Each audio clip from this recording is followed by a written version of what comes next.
Welcome to the Find Your Leadership Confidence podcast with Vicki Noethling. You are about to discover impactful lessons that help you grow as an individual, grow your confidence, and find the positive and good within you, so you powerfully and authentically become the best version of yourself. Be sure you visit our website at www.findyourleadershipconfidence.com. While you're there, subscribe to us via your favorite network. Now tune in, get ready, and enjoy the journey of emerging as a leader of exception in the 21st century. Welcome, everyone, to the Find Your Leadership Confidence podcast. I'm your host, Vicki Noethling, coming to you from Roswell, Georgia. The goal of this podcast is to bring topics and guests that will empower you to become that confident leader and take your business and your life to the next level. Today, I'm very pleased to have with me William Davis, and let me tell you a little bit about William. He is a leadership expert, speaker, and mentor dedicated to helping executives, managers, and aspiring leaders develop the skills to lead confidently and positively. With a background in leadership dating back to his high school and college years in Future Business Leaders of America, he spent his career studying leadership successes and failures to uncover what truly makes an effective leader. Through keynotes, workshops, and mentoring, William equips individuals and organizations with the tools to navigate leadership challenges, identify future leaders, and foster a culture of trust and accountability. His work spans corporate, academic, and military and government sectors, bringing the gap between leadership theory and real-world applications. So today, we're going to talk about the DNA of leadership, identifying the characteristics that make or break great leaders. Today, please join me in welcoming my guest, William C. Davis. William, so Hi, happy Vicki. to talk about this. One of my favorite subjects, obviously. Appreciate it. Thank leadership. So we always start with two easy questions. Okay. Sometimes you prove me wrong, but the first is, where do you live? Where do you call home right now? I live just outside of Dallas, Texas. My wife and I have lived down here about almost 30 years. Oh, wow. Excellent. I love that area. So we gave all these wonderful accolades as to what you do. And I'd love for you to just share, though, that journey. We know that it's never a straight line to success. And it's important that you share some of those obstacles, challenges, opportunities that you had that really informed who you are and what you do, and more importantly, why you do what you do. So It's an interesting story because the Future Business Leaders of America that you mentioned, I just spoke at their national conference back in June. So, Awesome. it was a full circle of, 40 years of being associated with that organization. But they teach so many great values to young people who aspire to be leaders, especially when it comes to building the genuine relationships that you need to have in order to be able to get along, work together, and so forth. And so I took a lot of that out of my high school and college years into my first job, which was with Bank of America. And the first gentleman that I really had as a leader, I had a boss before that, but he was really a leader. He did a lot to influence me in regards to how I build relationships with people and why it matters and how do you work with folks. And I've really tried to build upon that through the course of my career. And, through 38 years, I had a 90+% retention rate of my staff. And I don't, and that's not a bragging point. That's just the fact that I want people to understand that what I propose in regards to leadership has a, foundation, has a working example to go with it, that it can work. And what really led me to retire back in May is that over the last 20, 25 years, I've seen leadership shift and not Yeah. for the better. Yeah. And I believe that we can do it better, but I believe we need to refocus on what we consider leadership. Uh, People talk about boss, manager, leader, and they use those terms interchangeably. And you couldn't have three diametrically Yeah. opposed So positions, much so. and so we've got to get back to being leaders. And if you look at the young people that are coming up over the last 5 or 10 years, with the pandemic, we had a period of time there where that growth that they needed to have in order Yeah. to be great leaders was warped or shortchanged to them. And so they're coming out of those formative years and saying, okay, what do I need to do? How do I need to do that? And which was interesting when I spoke at the FBLA conference in June. These were college students, a lot of them were graduates, and they came up to me and said, what you said really resonated with me because I thought that was the way it should be, but I've never seen that put into practice. Hmm. And so if we can help them, then maybe we can start getting back to the way leadership needs to be in order for people to be satisfied. Yeah. We're so much aligned in our, I think, thought process in that. And Yeah. I retired from UPS in 2018, Yeah. and I was appointed in 2019 as a region advisor for Toastmasters International districts in California, and I'm in Georgia. And I had 6 months in person with them to be their coach, their mentor, advisor. And then the pandemic hit. Mm. And luckily, I had been a project lead for UPS, and my teams were all over the world. So I was very comfortable with hybrid and online training, coaching, and all those things. And when I first met with the California folks, they said, "Well, you can't lead, you can't coach, you can't train, you can't make stronger communicators online." And I said, "But you have to, because you're sort of at this density where you live that you can't really be impactful, and you have to take away excuses." And then the pandemic hit, and everybody's like, "Hey, it could tell us how Yeah. to do this." Yeah. So I saw, just as you said, there was going to be this huge gap. Yeah. And I coach kids as well as adults because of that, because I know that there is this time where those kids, those young adults need guidance. They need mentorship. And a lot of businesses in there trying to still yet reform, regrow, figure it all out, don't put emphasis on leadership. They, except for that senior level. And so then they wonder why people don't stay, and they wonder why these young people don't demonstrate leadership. It's because they're not getting that guidance. Yeah, and Vicki, you know as well as I do that even before the pandemic, we were already headed down this Oh, slippery already, slope because, already. with the changes in technology, we had become a more virtual people than we were, Hmm. face to face. And, I know in my career, beginning in 2000, I had remote teams. So Hmm. I was well ahead of the curve. And the reason I did is because we traveled all the time. So it Yeah, didn't make sense for me to ask them to go in an office, work at home, be with your family when you're, able to be. But then we were on the road 75% of the time. And so, that dynamic for us uh, had to come into play very quickly in order for us to be successful.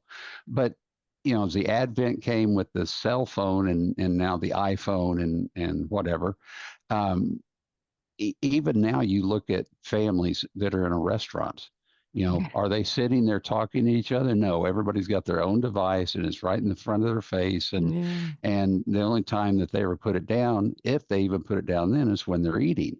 And so we've lost the art of being able to have genuine yeah, human relationships, and that's sad. yeah, yeah. The leadership I teach is leading with the heart, the head, and the Yes. hands. And the Yes. heart is so important that build those relationships. all the teams that I had that were very successful were ones that everybody had everybody's back. Right. Everybody knew they were allowed to be vulnerable. They were Yeah. allowed to be themselves and bring their true gifts, and understood why and how they were a contributor to the vision and the success. And I think, I love that you talked about that managers and directors and things are so opposed to the really what makes a great leader, because a manager, a boss, if you will, is task oriented. Yes, very much. It used to be, and I'm 67, so I was around when the boss was control and command, right? Yes. You did what I said, you did how I said it, and that Yep. there was no discussion. And I soon learned in my early days that I was effective in getting people to do things because I knew them. Yeah. I understood what motivated them. I took the time.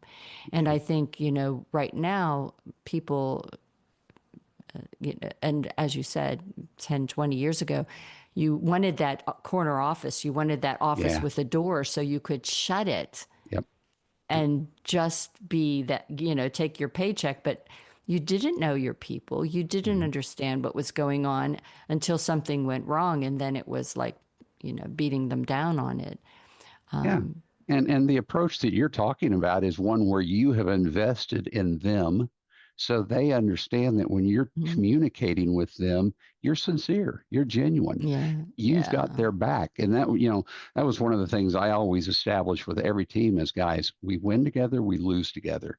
I Yeah. will not allow anybody to throw somebody under the bus. If somebody makes a mistake, we all work with them to get it corrected, and then we move forward. We don't, it's Mhm. one of those we don't leave anybody behind type Yeah. things. And, I love when you were talking about the vulnerability because everybody has good days, bad days, and we need to be able Mhm. to help them get through it. But that starts with the leader because the Mhm. leader has to also be able to show their vulnerability and Mhm. also be able to help people understand, hey, you know what? I got the same issues that you have. Yeah. And, we're going to get through it.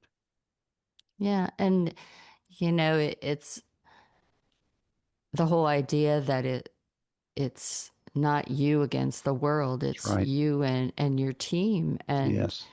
And I always love to understand the roles of each of the people that worked with me, Yeah. so that when those moments came, that they had life happening, Yeah. that we know what they needed done, and we could all chip in to get it done together. Yeah. And again, there's a term, and it's important that you know the lane you're in Yeah. and not to overstep Yeah. that lane.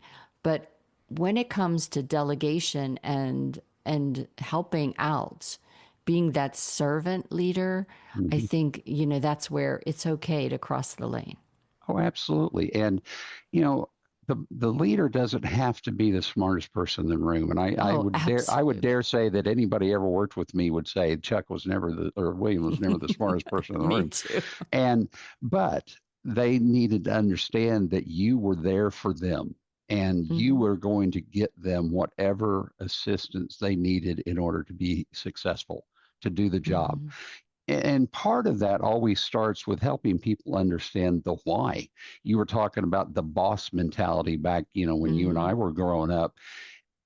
We always understood that wasn't the way that you wanted to be, or you didn't want Yeah. something like, but that was all you had. That was what the Hmm. mentality was across the board.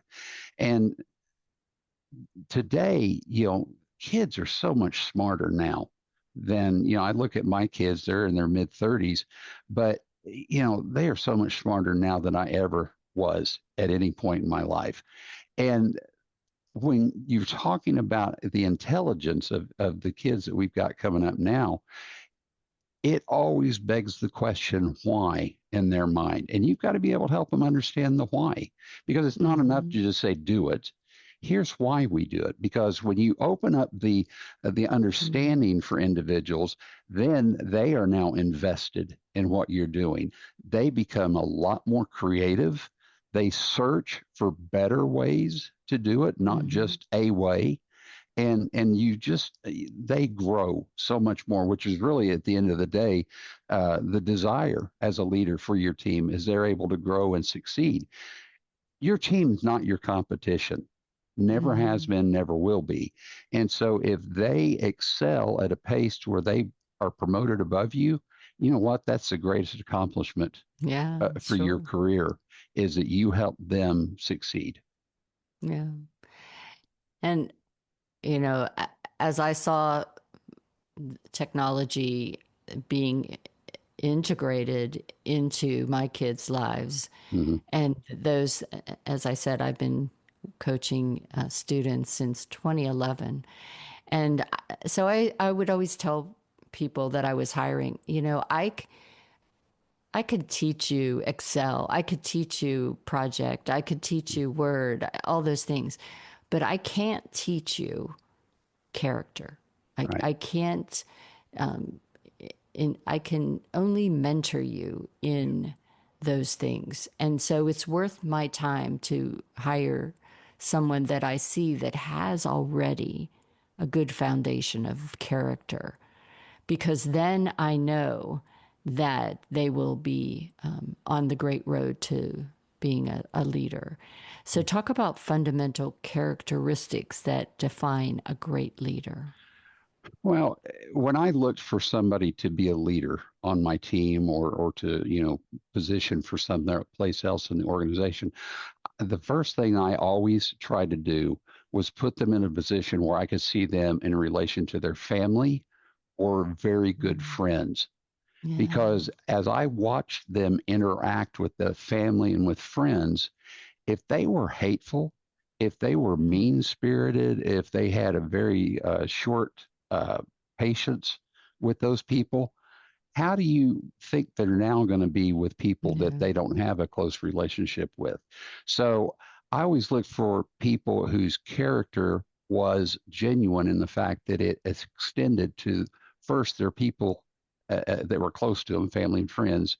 And then I understood, hey, this is probably how they're going to at least tend to be in the majority of situations.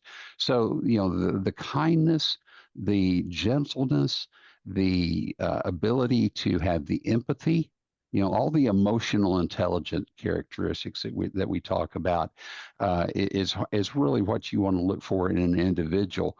And the bad rap that I think that has always gotten through the years is people say, well, if you show that side of yourself, that's a weakness. No, it's not. That's Mm-mm. your Yeah. greatest strength. That is your Yeah. absolute greatest strength because you help people understand. Again, we go back to the genuine. I'm a genuine person. And it allows them to now become more comfortable with you, to be more honest with you. And Mm-hmm. again, the investment that you have in them, they now, you know, return in kind. Yeah. Yeah, for sure. So, can leadership be taught? We talked about, or I mentioned this earlier, or is it an innate quality? That goes back to the question, can a leopard ever change their spots, right? And I think to some degree, leadership can be taught. But if you're starting with the foundational elements of what makes a great leader, if you can't have patience with people to understand that everyone makes mistakes, everyone has bad days, everyone will, question you at sometimes, why are we doing this? If you're Mm-hmm. not able to in a manner which makes people feel good deal with those situations, I don't think that stuff could ever be taught because you either have patience with people or you don't. You either like Mm-hmm. people or you don't. And Yeah. I've worked with a number of people through the course of my career who just flat out didn't like people because they were only in it for themselves, right? Mm-hmm. That servant leadership that you were talking about is I want for my people more than I got myself. because again, that's all, that's giving back. That's, Yeah. paying forward, if you will. And so there again, I go back to the example that I gave you. If someone can't show the love, kindness, patience with their closest uh, friends and family, then I don't think that can be taught. I really Yeah. don't. Uh, my Toastmaster background really was impactful to my understanding of leadership, and all of those things you talked about are very true and important. The part of leadership that I think that we can teach, that we should continually be working on, is mindset, Yes. communication Yep. skills, Absolutely. because all of those things feed into that. Are you a patient person? So if you're a Yeah. patient person, then you will take the time to communicate in a way that is clear and understanding. You don't just jump to the gun or Yeah. just say things without thinking about what you're saying. So Well, and definitely, go yeah, ahead. and think about what you were saying about communication, right? Communication is so critical, and it's probably one of the worst things we do in corporate America today. But communication is a mindset of I Mm-hmm. want to share the information, as opposed to, again, we go back to when you and I were growing up. You do it because I said so. That's Yeah. not communication. That's not communication. Mm-hmm. You know, and so again, the mindset of helping my people be successful overall is that I need to give them as much information, and I need to help them understand that information in a way that again allows them to do with it what needs to be done. And you're exactly right. That is a mind, because some people are like, well, I just give them this amount of information. Well, no, you need to give them more. You need to give them the Yeah. why. You need to help them understand how that Mm-hmm. fits into the overall scheme. Absolutely, Yeah. that can be trained and taught. But if they've got the attitude of I don't want them to know, they don't need to know, that goes back to the foundational Mm-hmm. elements of that person's character, and can that be changed? Yeah. That I remember in my early days, it was on a need to know basis. And Yeah, as yeah, a secretary, yeah, a lot of people perceived you didn't need to know this. But I yeah, was so fortunate to have the CIO be my mentor. yeah, And he understood the value of giving me enough information without going into anything confidential right, or outside of my nothing that would be causing issues for me to right, know, right? right, But he understood that the more I understood the why, yeah, the better I would be able to provide, to support, to accept in a lot of cases what yeah, was happening. yeah, And absolutely, I think a lot of times, even today in our rushed and hurried world, we only give the minimum amount of information. We don't take the time to understand this person needs to know just a few things and they're cool. yeah, That person needs to know everything you can tell them within your limits yeah, because then they'll be okay. yeah, And so it isn't one size fits all, which makes leadership hard at times, yeah. but it also is what allows you to be a great leader, I believe. Exactly. I agree 1,000% with that. I mean, yeah, a number of times we would get direction from above, and you're kind of like, okay, that makes no sense, but that's the direction. So I'd bring my team together and say, okay, guys, this is what we're doing. This is the reason we're being told that we're doing it. Now, let's get creative and figure out how we make this work. Right. Yeah. Part of the direction may have been telling us how to get from A to Z, but we knew, because people are so smart these days, there's better ways, or there's a lot of ways to get from A to Z. So Yeah. let's get creative. And I'm giving you that flexibility to be able to be innovative and stretch your Mm-hmm. muscles, mental muscles. And when you allow people that flexibility, boy, they really thrive. They really Yeah. do. Yeah. And there's more satisfaction in, okay, Mm-hmm. I'm getting to think, not just do. And that is something that is so important to people, particularly in the Yeah. kind of work that we do these days. You're empowering them. But Yes. I think one of the key takeaways with that is that these people in this levels below you are potentially the future you or Yeah. someone above you or Yeah. at peer with you. And so if you only have them doing what they're told, but then you promote them into a position where they have to think, they have to be creative, they have to Yeah. be um, dealing with the soft skills of life and things, you're doing them a disservice. Very much It, so. it Yeah. always it always amazed me that people will look at their organization and say, "Well, we don't have anybody. We'll have to go outside." And I'm thinking, Yeah. well, that all comes back to you. Yep. If you Yep. don't have people that you can promote, then what are you not doing to make them Exactly. promotable? Yeah, exactly. I mean, everybody on my team, I should be looking them as a future leader Yes, in the yes. company. And again, I love what you said earlier. One size doesn't fit all. You Hmm. need to be adaptable to work with someone in one way that helps them learn, helps them grow, and helps them thrive, but you may have to use a totally different technique with someone else on your team.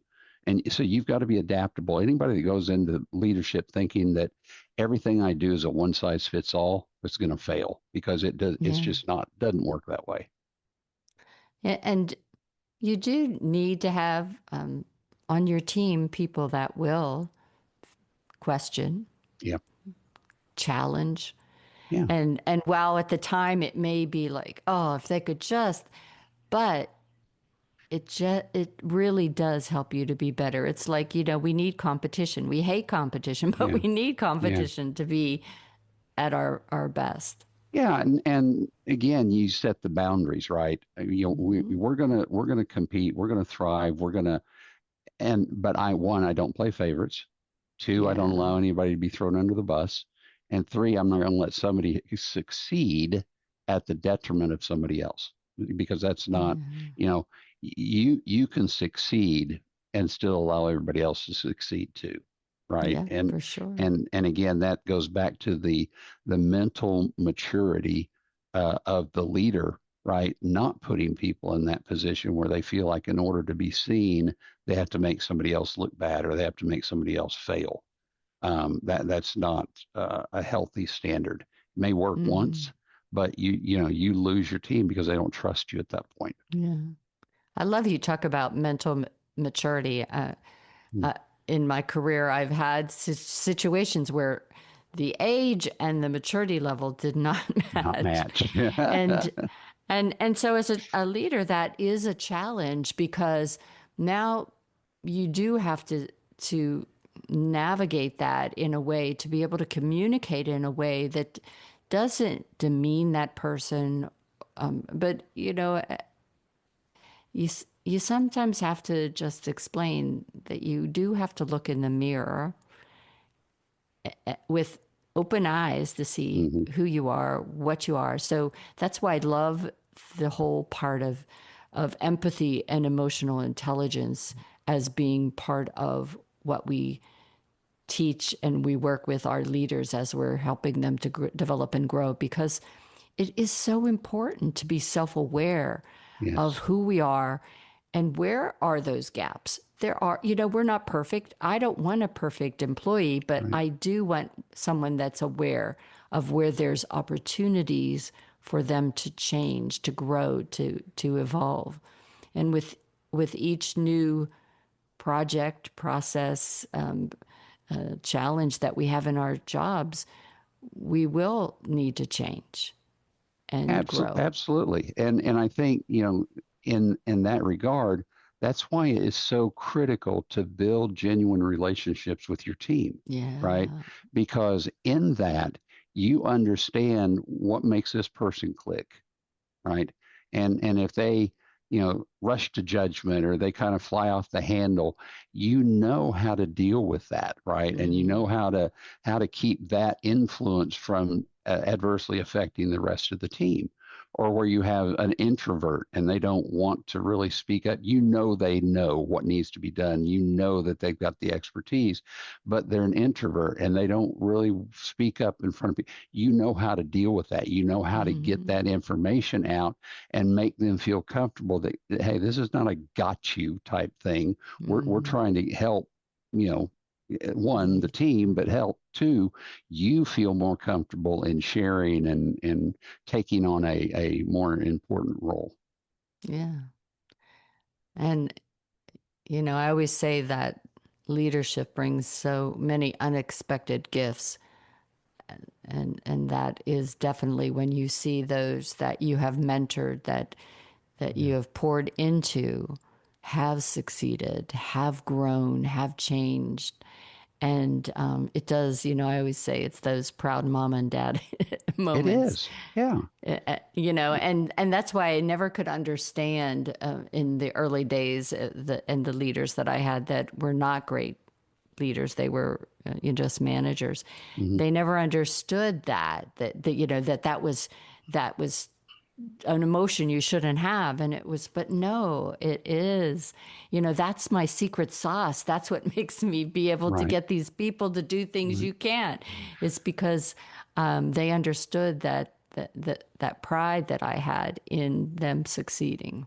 Well, and I would almost guess that they probably viewed their people as competition, right? Oh, yeah. You didn't. You knew that you weren't in competition with your people. You were there to lead them, guide them, and help them grow. So many people view their team as competition, and they'll allow them to succeed up to a point. But if you start getting above that, then they've got to do something to bring them back down. They can't outshine me. I'll give you a perfect example. When I was with Bank of America, we went on a stretch there about 10 years where we bought a number of organizations, and we would have to do report outs to both the bank executives as well as the executives from the organization we purchased. My philosophy was my team did the presentations because one, they did the work, they knew it better than anyone else, particularly me, and I wanted them to have that exposure. Well, I had other execs come to me and say, you can't do that. And I'm like, why can't I do that? Well, if you do that, then I have to do that. Well, they didn't want to do it because Mm-hmm. they wanted that limelight, right? They wanted Yeah. I got up in front of everybody and I told them how it was. Well, that's just nonsense. I mean, Mm-hmm. again, if that's the way you're looking at your people and you're looking at that relationship you have with them, no wonder they want to leave your team because they don't feel like Yeah. they're getting the recognition or the respect or the accolades they should be getting for the work they're doing. Yeah. So true. Well, time has flown by. I Yeah. knew it would. This has been such a great conversation. If you out there really think that you'd love to chat a little bit further with William on this, see how he might help you grow as leaders and understand the DNA of leadership, I have a slide, as always, that has all of his contact information. You can get a screenshot if you're watching. If you're just listening, everything will be in my show notes on my YouTube channel, Vicki Noethling, or on my findyourleadershipconfidence.com website. Right, so the website is williamcdavis.net. On Facebook, you can just search William Charles Davis or William C. Davis to find him. LinkedIn is William Charles Davis, and Instagram is William Charles Davis 64. I'd like William to talk about his call to action, share a little bit about his 2 books he has out there that could be great resources for you, share what he has on his website that are links and resources to assist you, and where he spends the most time in social media. So, William, it's all yours. Well, I appreciate that, Vicki, and I really appreciate you hosting me because this has been so much fun, and I've really enjoyed Mm, talking to you. Yeah, I think my call to action is this. Leadership is deceptively simple. People think they can just be a leader, but simple doesn't mean that it's easy. It's, yeah. as we've talked about, leadership's not theoretical, it's personal. It involves Mm, real people, genuine emotions, real consequences that go along with not only how I deal with people, but how I allow them to deal with each other. So the call to action is, let's take a step back and let's understand that real leadership starts with building the relationships, both leader to staff, and then allow the staff again to blend mm, together and help them understand that we win together, we lose together. That's, to me, really what I want people to start thinking about. Um, in that vein, I've written two books. The first one was How to Lead Without Just Managing, and it really talks about the difference between that boss attitude that you and I were talking about versus a mhm, manager, which is more task oriented, or being a leader. And really, what does being a leader mean? And then in the second book I wrote, I kind of tried to continue the thought of what a leader is by what I figured, or what I consider the foundational point is building great, genuine yeah. relationships with people. And so, building genuine relationships, the Leader's Guide to Connecting is the second book I wrote. And I go through there in a number of characteristics. And with each one of them, I provide examples throughout my career of where Mm, it came into play and how I handled it and so forth. So I think it's very uh, fundamentally helpful because it's a mm, real life experience, not just a theoretical yeah. example. As far as my website, as you said, it's williamcdavis.net. Every place that I'm on social media, there's a link down at the bottom of every page. I spend the majority of my time on LinkedIn and on Instagram. And again, willing to interact with anybody and talk to them Awesome. about leadership, whether it's a 5 minute conversation or whether it works into something that I can help them or their organization with. Fantastic. William, thank you so much for taking the time for this great conversation. As I said, I love talking about leadership and confidence, uh, and as mentioned, we are very much aligned in our thoughts about leadership. So, thanks for being an awesome guest. Thanks, Vicki. I appreciate it. As always, I remind everyone that life is a journey, and it's up to you to enjoy the ride. This is Vicki Noethling signing off. Thank you for tuning into the Find Your Leadership Confidence podcast with Vicki Noethling, where we share impactful lessons that help you grow as an individual, grow your confidence, and find the positive and good within you so you powerfully and authentically become the best version of yourself. Remember to visit our website at www.findyourleadershipconfidence.com and enjoy even more great episodes like this one. Again, while you're here, subscribe to us via your favorite network. We look forward to seeing you next time on the Find Your Leadership Confidence podcast.